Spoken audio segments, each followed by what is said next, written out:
momento vamos a continuar hablando de historia. Ya se encuentra aquí Isabel Revuelta, nuestra historiadora de cabecera, para hablar pues sobre un tema que es el tema favorito de muchos, el tema favorito de la Cuarta Transformación, el personaje favorito de Palacio Nacional por mucho y sin duda, y no me estoy burlando, lo estoy diciendo en serio, y es Francisco I. Madero. Mi querida Isabel, ¿cómo estás? Hola, Mónica, muy bien, muchas gracias, buenos días. Y justamente empezar el mes de la conmemoración de la Revolución Mexicana, quisiera hablar que hace 110 años, el 6 de noviembre de 1911, comienza la presidencia de Francisco Ignacio, no es Indalecio, Francisco Ignacio Madero González y José María Pino Suárez. El primer gobierno del siglo XX democrático, se había logrado expulsar al dictador Porfirio Díaz y había llegado en unas elecciones las más representativas, las más democráticas y sin embargo con poca participación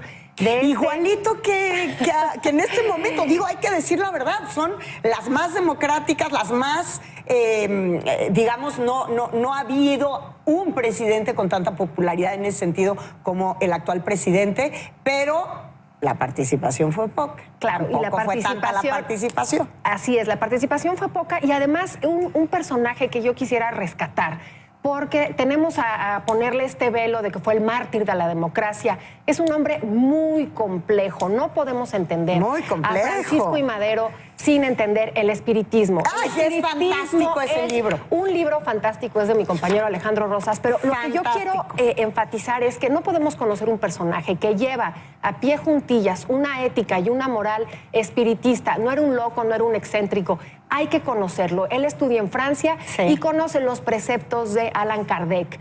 No se trata de ser excéntrico, no se trata de ser una persona ignorante. No, ellos creían a pie juntillas que todo el conocimiento anterior podía ser puesto a servicio de la nueva generación, escuchando a quienes habían estado antes, a los espíritus. Él de verdad lo creía y es un presidente que lleva esta ética y esta moral hasta sus últimas consecuencias. Quizá por eso la decena trágica, quizá por eso la gran herida que se va a hacer en su presidencia, porque aunque él no quería el levantamiento, es necesario para convocar a la revolución, pero una vez en el despacho no va a hacer lo que se tenía que hacer en ese momento. Hay un libro fantástico que me impactó muchísimo cuando yo lo leí, pero lo leí en la universidad, que es Madero el Otro, de Ignacio Solares, y que es precisamente de los primeros historiadores que pone el dedo en el renglón de que era espiritista. Bueno, era muy supersticioso y creía en todas estas cosas, ¿no? Por supuesto, porque además la historia oficial del siglo XX lo que quiere hacer es poner un héroe absolutamente patinado, y no es así. Es un hombre que tenía,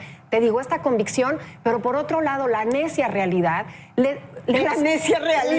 Tenía que hacer otras cosas, como por ejemplo, desmantelar todo el sistema porfirista, no lo hace, pone a un interinato a León de la Barra, le pide a Zapata que entregue las armas, le pide a quienes lo habían llevado al poder, digamos, armamento, que dejen las armas, y eso le va a costar al final lo que todos conocemos que fue el triste asesinato de él y de Pino Suárez en la decena trágica ya en 1913. Un gobierno de 15 meses, un gobierno importantísimo para nuestra historia. Justamente es que él quería hacer un cambio muy radical por la vía pacífica, cuando México, tan convulsionado en esa época, lo más complicado era llevarlo a cabo por la vía pacífica. No había forma, ni en México ni en el mundo. O sea, la historia se platica en esa época del mundo a balazos. Terriblemente. Y los balazos continuaron, porque cuando muere y empieza la decena trágica, vendrá la vorágine, vendrán muchos años de sangre, muchos años de asesinatos. Pero bueno, hay que conocer al personaje. Otro libro, Cara o Cruz, Francisco I. Madero, también de mi compañera Rosa Luisa Guerras y Edgar Rojano. Leamos historia, conozcamos a nuestros héroes, pero como hombres de carne y hueso, ¿no? Como lo fue Francisco Ignacio Madero. Así es. Muy importante lo que nos traes el día de hoy, muy importante leer a Francisco, la historia de Francisco y Madero, regresar a esa parte de la historia para entender por qué a veces esta estrategia de abrazos, no balazos, no es exactamente la que se necesita en el país. Muchísimas gracias. Gracias, Mónica. Gracias, Isabel.